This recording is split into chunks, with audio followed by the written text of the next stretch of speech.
Boa noite a todos, retornando para mais um dia dos nossos estudos rápidos do Livro dos Espíritos, hoje iniciando a aula de número 111. Nossa, faz tempo que nós estamos estudando juntos. Ainda bem que é meia hora só, passa rápido, né? Bom, nós estamos estudando capítulo 8 da segunda parte do Livro dos Espíritos, o tópico o sono e os sonhos. Bom, vamos dar continuidade. Ontem a gente parou na questão 408, então hoje vamos para a questão 409.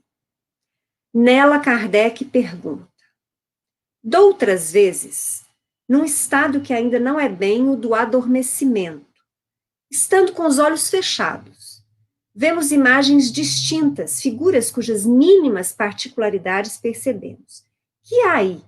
Efeito de visão ou de imaginação? Respondem os espíritos: estando entorpecido o corpo, o espírito trata de desprender-se, transporta-se e vê. Se já fosse completo o sono, haveria sonho. Olha que informação interessante.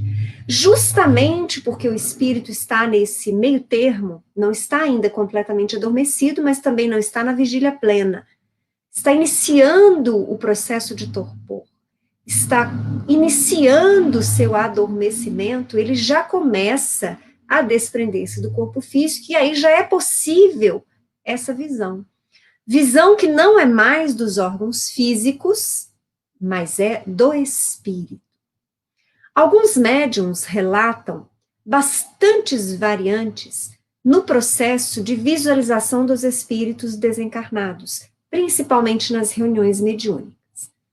Quem já frequentou ou participa de algum grupo mediúnico ou já teve a oportunidade de estudar, vai saber que cada faculdade é única, ou seja, não há o mesmo médium com as características de outro.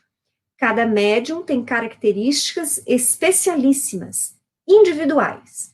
Então, dentro da fenomenologia que nós podemos dizer da vidência, ou seja, o médium que pode visualizar os espíritos desencarnados, nós vamos ter também variantes entre estes médiums. Nós vamos ter aquele que visualiza os espíritos, muitas vezes, como se estivesse enxergando realmente alguém encarnado. Muitas vezes é de difícil identificação para ele, principalmente no início da sua mediunidade. Dada a nitidez com que ele vê os espíritos desencarnados. Era uma característica da mediunidade de Chico Xavier, também é uma característica da mediunidade de Valdo Franco. Esse, inclusive, tem relatos bastante interessantes no início, quando ele era ainda um jovem, né, e que muitas vezes, no seu ambiente de trabalho, ele confundiu-se, atendendo o espírito desencarnado, enquanto que ninguém no restante do cartório enxergava. E ele então combinou, né, uma dica, um sinal com uma outra colega de trabalho que foi empática com ele. Quando ela não visse ninguém, ela fazia um sinal para ele, ele não levantava para atender. Quando fosse gente de verdade, ele podia ir atender. Então vocês vejam que nestes casos, tanto do Chico quanto do Divaldo, a nitidez com que eles visualizam os espíritos desencarnados é semelhante, por demais, à forma como nós visualizamos outros homens e mulheres encarnados. Mas nós vamos ter também médiums de vidência que visualizam os espíritos com uma cor mais suavizada. Muitos, às vezes, não veem as pernas, vem uma imagem só e quase que uma coisa meio nebulosa no final.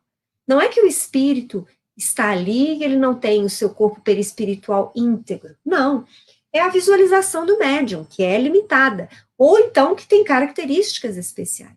Nós temos também relatos de médiums que dizem ver, mas não é bem ver como nós vemos. Eles sabem, eles descrevem o espírito, a roupa que o espírito está vestindo, o local, muitas vezes, que ele está, não é? A cor, né, de cabelo, de roupa, de tudo. Mas eles falam assim, mas não é uma imagem que eu vejo com os olhos, como se eu estivesse vendo você. É algo interior. É mais uma impressão, uma intuição, do que efetivamente uma cena que eu vejo. É até difícil de explicar. Então, nós vamos ver uma variante muito grande, né? Então, justamente diante dessa variante, que muitos já podem, iniciando o desprendimento com o adormecimento do corpo, já começar a visualizar parcela deste mundo que nós chamamos de espiritual. E nesse caso, eles podem, às vezes, guardar maior nitidez, muitas vezes retornam, porque se assustam ao plano dos encarnados e relatam, nossa, eu vi, eu estava vendo meu corpo de longe, porque não é um sonho, foi efetivamente uma visão deste da pré-emancipação, vamos dizer assim. Na questão 410, Kardec pergunta, dá-se também que durante o sono, ou quando nos achamos apenas ligeiramente adormecidos, acodem-nos ideias que nos parecem excelentes e que se nos apagam da memória, apesar dos esforços que façamos para retê-las. De onde vêm essas ideias?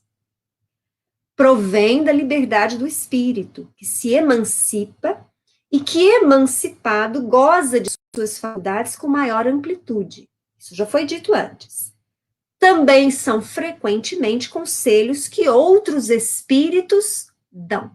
Bom, mas aí, vejam só, não obstante essa resposta que os espíritos nos deram, que já foi objeto de comentários nossos antes, quer dizer, dessa liberdade do espírito durante a emancipação, de que ele goza das suas faculdades com maior amplitude, nós já falamos sobre isso, né? E nós falamos já também que muitas vezes essas ideias são conselhos dos nossos mentores, de benfeitores amigos, espíritos desencarnados.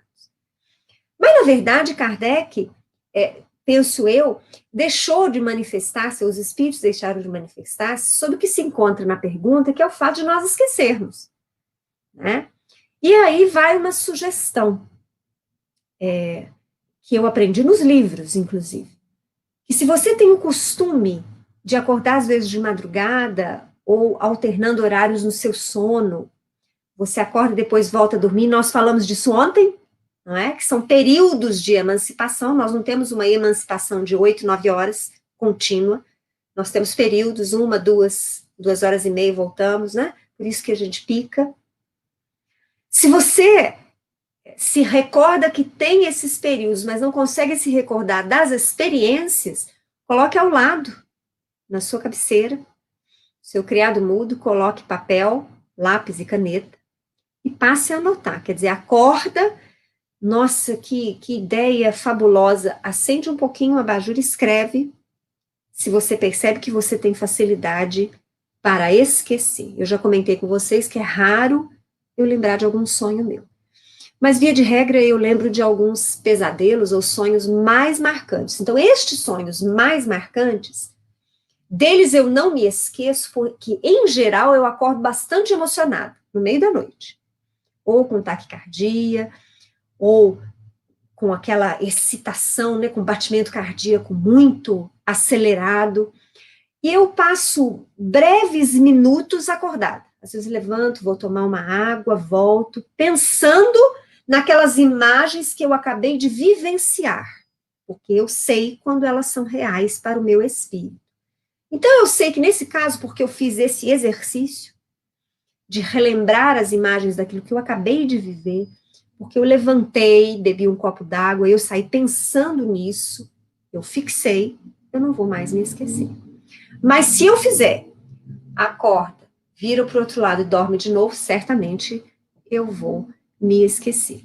Como eu não sou muito boa de dormir, né, eu durmo pouco, então eu tenho essa característica, eu fico alguns minutos acordada e depois para mim voltar a dormir, eu preciso me empenhar de novo. Às vezes é fácil, às vezes demora mais algum tempinho. Vamos lá. Na 410A, Kardec vai perguntar, de que servem essas ideias e esses conselhos, desde que por esquecê-los não os podemos aproveitar? Quer dizer, do que adianta os espíritos nos dar essas ideias e esses conselhos se a gente vai esquecer? Vamos ver a resposta? Essas ideias, em regra, mais dizem respeito ao mundo dos espíritos do que ao mundo corpóreo. Pouco importa que comumente o espírito as esqueça, quando unido ao corpo. Na ocasião oportuna, voltar-lhe-ão como inspiração de momento. É a nossa intuição. Então, o objetivo dos espíritos não é que nós tenhamos, né, anotações de todas as advertências e conselhos que eles nos passam toda noite. O interesse dos espíritos é que nós escutemos estas ideias, estes conselhos, essas advertências. Em espírito, estamos escutando durante a nossa emancipação. Isso está sendo arquivado, porque toda a nossa experiência é arquivada. E quando no plano físico denso nós vivenciarmos alguma dificuldade ou alguma situação na qual nós precisemos daquela ideia, daquele conselho, daquela advertência, isto aflorará do nosso inconsciente através da intuição, de uma premonição, um sexto sentido. Então, os espíritos, percebam uma coisa, eles não estão na nossa companhia, nem nos auxiliam para nos dirigir. Estes são os obsessores. O intento dos espíritos obsessores é dirigir-nos, é controlar-nos, é subjugar-nos. Esse é o intento dos espíritos obsessores. Espíritos amigos, os nossos mentores, espíritos desencarnados familiares, benfeitores de trabalhos, da nossa família, eles não vão tentar nunca subjugar você, muito menos dirigir você. Então, todo o aconselhamento deles é baseado no esclarecimento. Eles são nossos amigos, nossos orientadores. Então, baseado nesse contexto de auxílio e não de controle, tudo aquilo que nós aprendemos com os espíritos, aquilo que observamos nos espíritos, aquilo que nos é passado a título de exemplo, de trabalho, de informação, de aconselhamento, está arquivado no nosso inconsciente. E na medida em que deles necessitemos, isso irá aflorar como intuição, como uma premonição, como um sexto sentido. Nós vamos recordar-nos de que já tivemos alguma orientação sobre como agir diante daquele problema. Vamos continuar. Questão 411. Estando desprendido da matéria e atuando como espírito, sabe o espírito encarnado qual será a época de sua morte? Entre outras palavras, quando eu me emancipo, deixo lá o meu corpo físico adormecido, eu sei exatamente o dia e hora em que eu irei desencarnar? Essa pergunta. Acontece pressenti-la, dizem eles. Também sucede ter plena consciência dessa época, o que dá lugar a quem em estado de vigília tem a intuição do fato. Ou seja, muitas vezes o espírito, durante a sua emancipação, tem uma ideia de que se aproxima ou de quando será a sua desencarnação. Mas vejam só, não há como se prever data, hora exatas. Lembrem-se quando eu falei sobre premonição? Premonição é uma possibilidade daquilo vir a acontecer, não é certeza absoluta. Nós não somos fantoches, nós não somos objetos controlados por um determinismo absoluto que parte do Pai. Por mais que haja uma programação, por exemplo, de que você irá viver até os seus 80 anos de idade, você tem 365 dias para desencarnar, e olhe lá. Porque nós já falamos sobre isso também, mesmo a nossa desencarnação pode ser antecipada por seus atos, como pode ser derrogada, adiada, também pelo mesmo motivo ou por determinação superior. Então, não há como o espírito, durante o seu processo de emancipação, ter certeza absoluta do dia, hora e local em que ele irá desencarnar. Ele pode fazer alguma ideia. Então, mesmo emancipado, não é uma ideia absoluta, é uma ideia vaga, e que muitas vezes é transferida durante a vigília para uma intuição. Ah, eu tenho um sentimento assim, que eu vou viver muito tempo.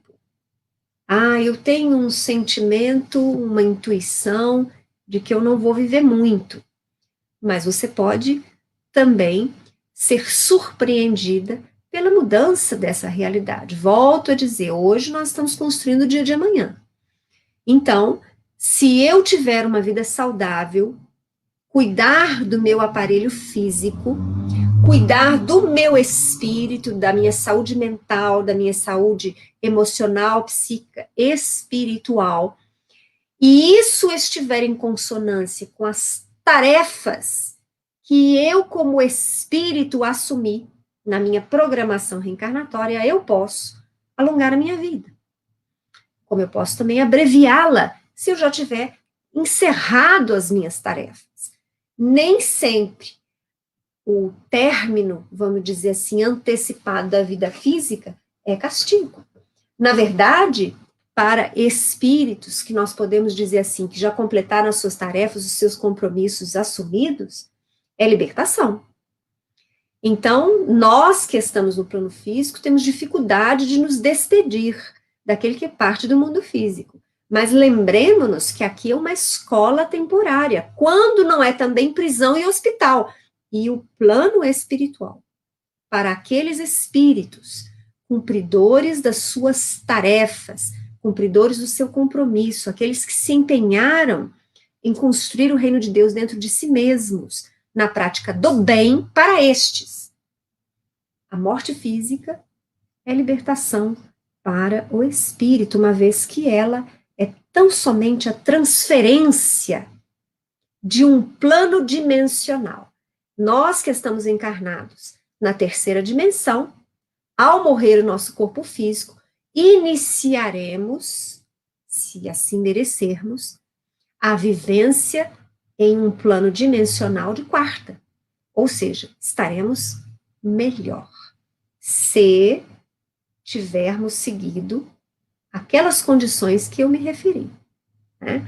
Se tivermos tido responsabilidade nas nossas vidas, se tivermos cumprido mesmo que relativamente as nossas tarefas e compromissos, se tivermos dirigido as nossas vidas para a prática do bem, respeito aos semelhantes e amor a toda a criação.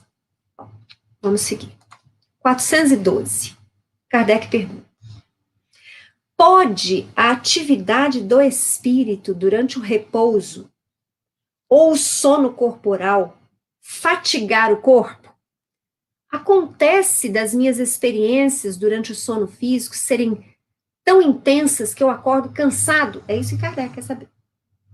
Pode, pois que o espírito se acha preso ao corpo, qual balão cativo ao poste.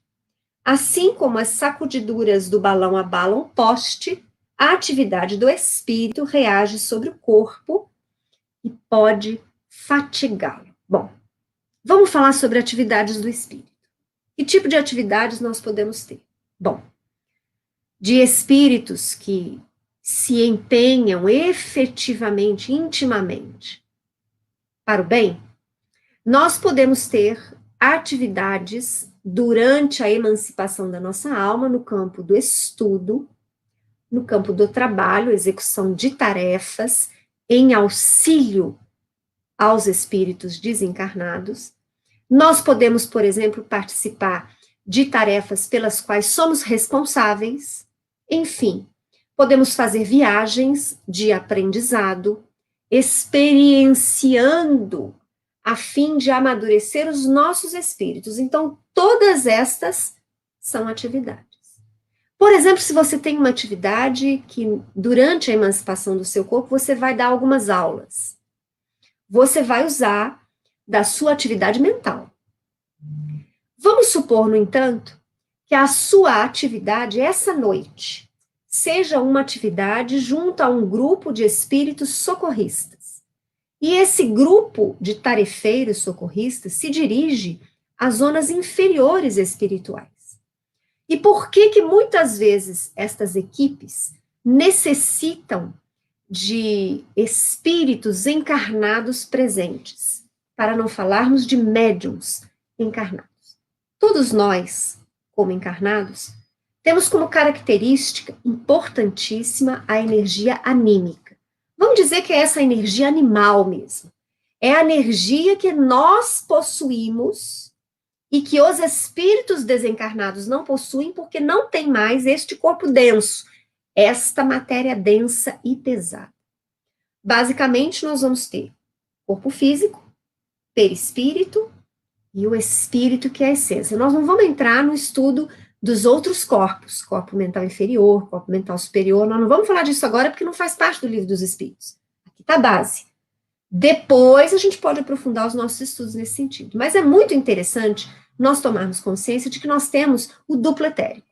Duplo etérico é como se fosse uma capa protetora do nosso perispírito, vamos dizer assim, né, repleta de energia anímica.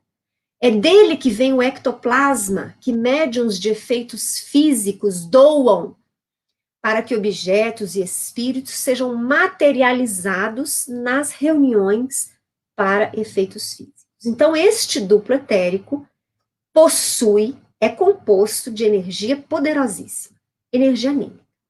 Então, os espíritos, os médiuns, vamos colocar dessa forma, mas todos somos médiuns, ao dormirem o seu corpo físico, emancipa-se a sua alma e ele se encontra então no plano espiritual, com este perispírito, e parcela desta energia anímica, porque ele permanece ligado ao seu corpo físico, permanece ligado ao seu duplo etérico.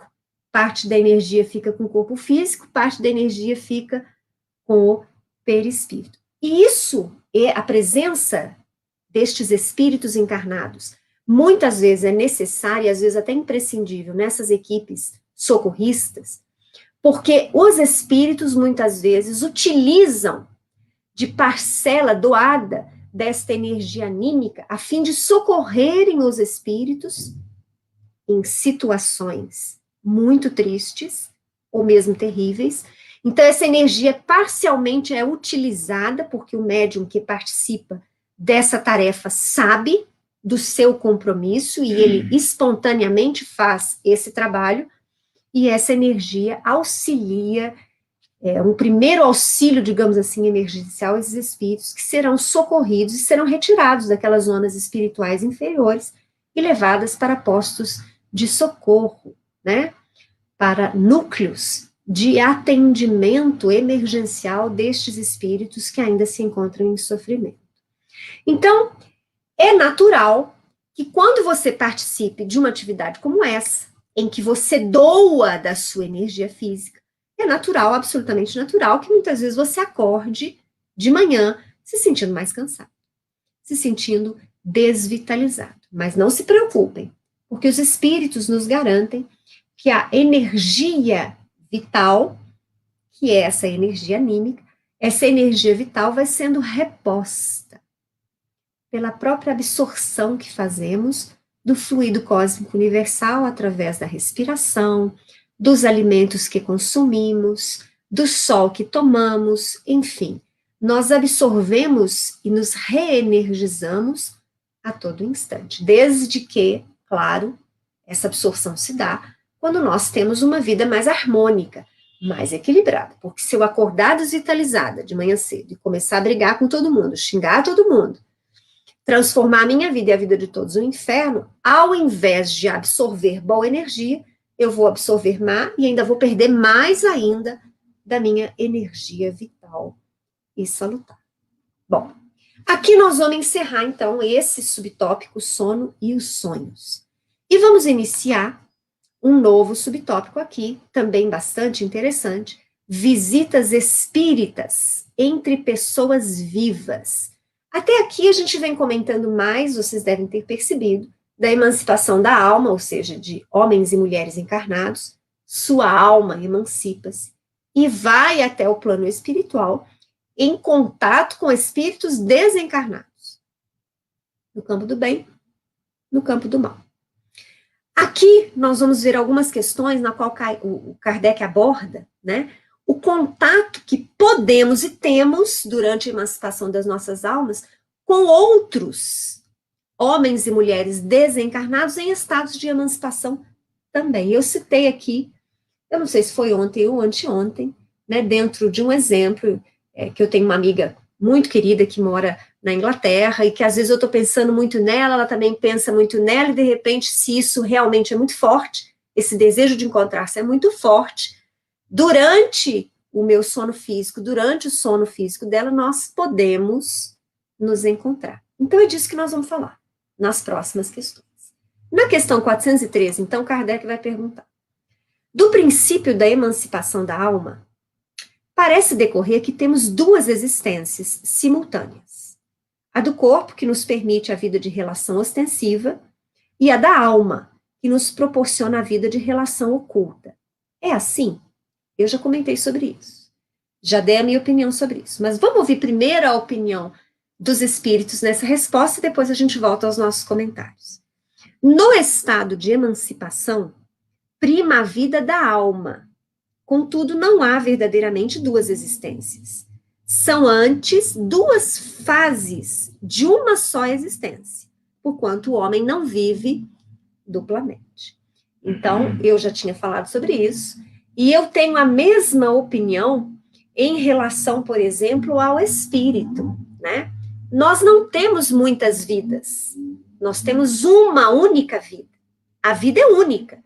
Desde o instante em que fomos criados, ainda como princípio inteligente do universo, há centenas de milhares de anos atrás, então, desde o instante da nossa criação, que nós ainda desconhecemos qual seja, mesmo os espíritos responsáveis pela codificação afirmaram para Kardec que ainda tem coisas que eles desconhecem. Ou seja, que eles ainda vão ter que aprender. Então, nós desconhecemos ainda o instante primário da criação do princípio inteligente do universo e onde isso se dá. Nós desconhecemos. Nós só sabemos que começa dessa forma. O princípio inteligente do universo. Então, ali começa a sua vida única. Milhares, centenas, milhões, bilhões de anos, você tem uma única vida, porque ela é imortal. Você não cessa. Por mais que o espírito se rebele, por mais que ele apronte, por mais que ele estacione no tempo, recusando-se a avançar, por mais que ele lute contra o Criador, os espíritos são unânimes em afirmar que você não encerra a sua vida. Você pode, muitas vezes, se sujeitar à utilização de corpos físicos inferiores, mas isso não é uma involução. Isso é só um aprendizado duro, porque você se tornou um espírito rebelde. Então, a vida é única. Mas nesta vida única, imortal, nós vamos ter incontável número de experiências reencarnatórias, de vivências reencarnatórias. Não são vidas, porque não são separadas. Você é um espírito único. A sua individualidade percorre o caminho da imortalidade a fim de alcançar o progresso e a evolução. Estas experiências reencarnatórias, nas variadas personalidades que você assume, com corpos físicos diferentes, muitas vezes sexo diferente, cor de pele diferente, língua, localidade, até mesmo planeta diferente, você tem personalidades que vão se somando sempre à sua individualidade. Então, eu, espírito, a Cristiane é a personalidade dessa vida presente, mas eu, espírito, sou muito mais e além do que a Cristiane. Eu tenho bagagem de informação e de experiências que eu não acesso, mas estão todas arquivadas no meu inconsciente.